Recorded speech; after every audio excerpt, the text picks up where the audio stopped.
So when we look into the service models, okay, there we have the different kind of the service models itself. So first one is going to be the here so I just put few points like the shared responsibility model, and just talk about the private cloud, public cloud. I haven't put the IaaS, SaaS in here anywhere, so but we are going to discuss about them as well.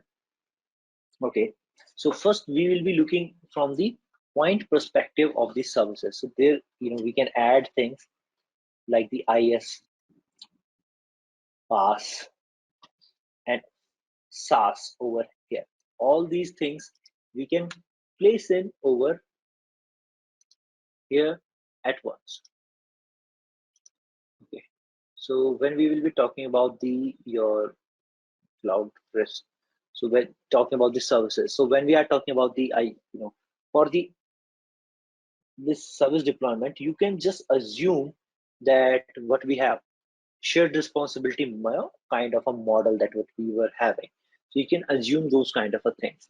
Like if I just want to divide this part, what I can have is on the base I can have the networking. Then just remember that shared responsibility model for yourself.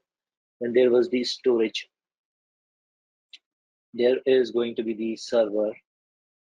I'm just simply then virtualization. Then OS on top of it, and then there is going to be the your application, right? So this is just a kind of an overview. So first, if we talk about the infrastructure as a service, with this model, the responsibility of security and the majority component of risk fall on to where? On your consumer. And they are responsible for the launching of virtual machine, guest operating system, configuring and patching. The risk of the associated with the IaaS are tremendous, and it is same governance and risk management issue that are present inside our data center. So it is same as they are in our data center over here. Okay, and when we are talking about these things, they are same as well. But if we talk about the controlling of these things, okay, so I have placed few things more. Let me just design this something like this: network, storage, and each of the layers. That is the part of our solution over here. Now, as we are talking that in here, you are going to work with the the responsibility where it lies. Okay. Now, how I am controlling my IaaS? Through my management portal, right? And that management portal is your kind of your management layer, right? Now, when we are talking about these things, that there should be the your different scenarios, how the thing should be, network security, how it will be deployed, and all those kind of things. When we are talking about these things, now when we are talking about the IaaS part over here, when we are talking about the example is, let's say that I was thinking about an example that okay, for controlling who can make the network configuration change. If we think about the infrastructure as a service, and let's just talk about this network component. If you would have to control this on your on-premise, you would be having the different devices, maybe Cisco routers you are having some bridges, okay, over there, you may some other firewall devices and all those kind of things that was over there. Now, controlling or making the network configuration change, it shift from the account on the individual device to the from devices it move to the where your cloud management portal. Not this is a physical one network I'm talking about, but if in the cloud I'm talking about in IaaS, this OS and the app is going to be my responsibility, rest is the cloud service provider. But now in here as well, what we have done, we have deployed the network. So if I have to control that who can access my network, what I am going to do, I am going to apply some network rule, NSG rules, firewalls, and those things we are really controlling from the your platform directly. Okay, so in infrastructure service, if I have to say that, good news is that most of the existing governance and risk management activity that any organization they have already built. They are directly transferable, almost all, they are directly transferable onto the infrastructure as a service. So, like example that I was giving, controlling the who can make the network changes, shift the account, those kind of a thing. So, although if I'm talking about the underlying infrastructure like HVAC, network power, that is just in the traditional data center, I don't have to worry about that. That would be the cloud service provider. But the same governance and risk management issue they are going to be present of the exposure of the system to the different changes or to the network that is there. So those processes are still going to be very much similar onto the infrastructure as a service. Then there is going to be the your PaaS service. So with PaaS, organization selection is determined by their need of ability to self-manage governance and risk issue that is there are less than the infrastructure as a service. But customer, they are still in the position to exercise a significant effort in determining whether contract contract stipulation are effective, providing the level of control and support required to underline the system that they are not in contact with. You cannot go ahead and control the things like your operating system here. You are only managing the application over here. So you are just stuck with those kind of a thing.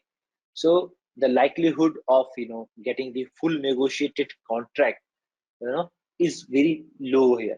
You are not going to get that this is my requirement and I want to change these things according to my need. So because these things will be provided a standard contract, that's what I was talking about. So PaaS, how it generally deal with the API calls. Okay. So delivery of the rich API and how the collection of the some data are necessary to prove the SLA is being, adhere to this one.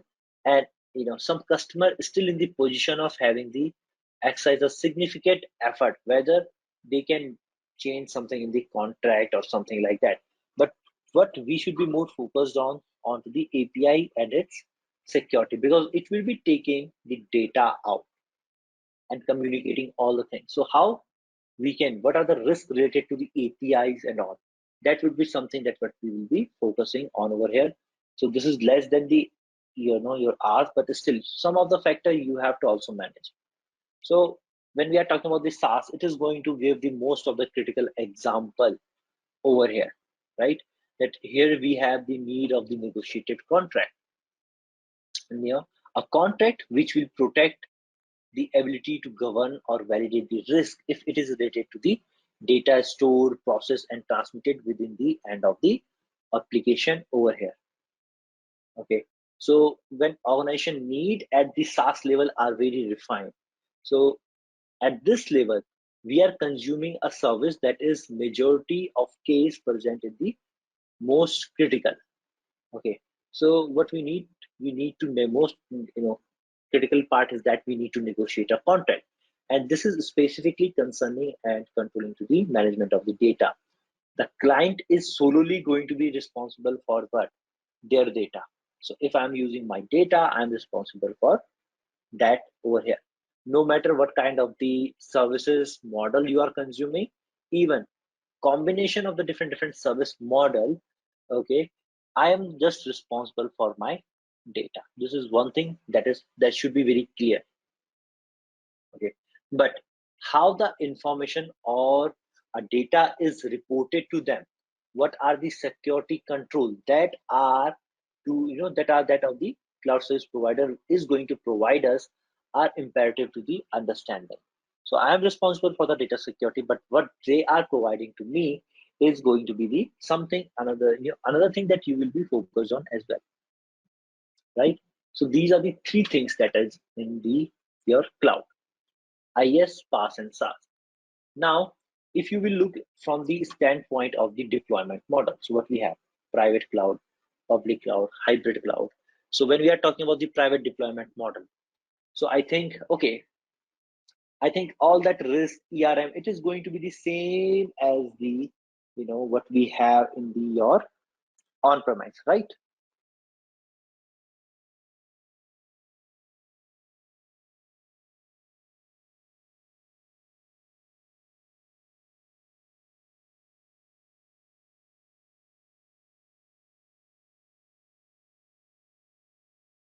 So even, yeah, there would be one thing that could be changed in the private cloud. That would be if you have the third party, you have allowed the third party to own or manage the private cloud, which is very common. Okay, this is similar to how governance affect the outsourced provider. So there will be the shared responsibility and obligation that are going to be defined by a contract.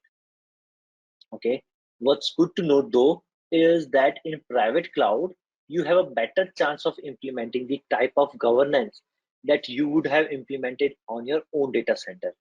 Although it is not going to be the precisely the same, so it is become extremely important to require the vendor to update to the latest version of the private cloud platform within certain time period and release after you sign off.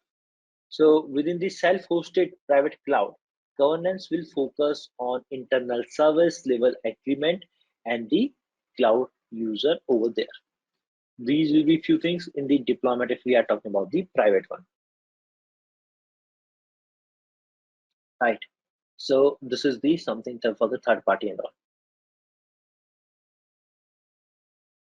Okay. So with the self-hosted private cloud governance, we'll be focused on the, the same. What we have the internal SLAs. So we were talking about the, for the internal service level agreement. What we are defining on the private cloud. If you're managing yourself, internal SLA or the cloud, your for the your cloud user, what you have, and okay, those kind of things, charge back and bills, how these things will be over there. Okay, we'll be talking about those things. Then there is going to be the public cloud. So customer, they have kind of reduced ability. So reduced ability uh, to govern the their operation on the public cloud. So they are providing basically that the cloud service provider will take on the outsourced responsibility of governance. Here, customer will have reduced ability to actually negotiate contract because whatever the cloud service provider does, it is going to affect the multiple tenants. So we don't have the luxury to go ahead and negotiate the contract onto the public cloud over here. Okay, because it is going to be the one set of resources, okay, one set of processes and all these kind of things. So with the different user, if you keep changing them, it is going to be the very difficult over there. So this is sometimes kind of a trade-off if you want to use the public cloud over there. So there is always a fine line that you want to use the private cloud or public cloud over there. Okay, so but it doesn't mean, I think I remember one line from the CCSK that was there, that it doesn't mean that you shouldn't try to negotiate your contract, but recognize that this isn't always possible. Okay, instead, this will be possible where when you are choosing the different provider, which is not that much popular kind of a cloud service provider, the services when you are over there. So those are something, but there will be some other risk related to security, right? So this kind of thing is always going to be there with the public cloud. Then there is going to be your community cloud as well. So in the community cloud, what you have a mix of the behavior of the governance that is in a public cloud and the private cloud. The overall tool of governance and contract will have some of the economy of scale of public cloud provider, but it will also tunable because based of the how you might to run a hosted or a private cloud, because in the community cloud multiple organizations they are coming together and they are working on a kind of a same project, so they can tune it out according to their need. They can, everyone can put their need, And because you have to, you are in the shared environment, you might have to listen to others as well, right? So that is something that will be over there. And uh, there is always going to be the hybrid cloud. Okay, so in the hybrid cloud organization, they should be aware about the governance strategy. So considering the minimum set of control that should be available for both a public and a private cloud. And remember, hybrid actually dictate that you could be in finite resource of a private cloud, and then due to oversubscription, you need to burst into the public cloud. And this is something that why you are using this cloud. So we know in the public we have to, and the private we have to keep a boundary in between. So where we want more control, we will be going with the your what I can say, we'll be go we where you need more control on the data and all these kind of a thing, you will be going with the your private cloud, right? And where you require something more aggressive on the stance of so where you require the flexibility, ease of use, scalability, you will be going with the public cloud over there. So public cloud we cannot negotiate the contract, but in the private we can actually negotiate the contract over there.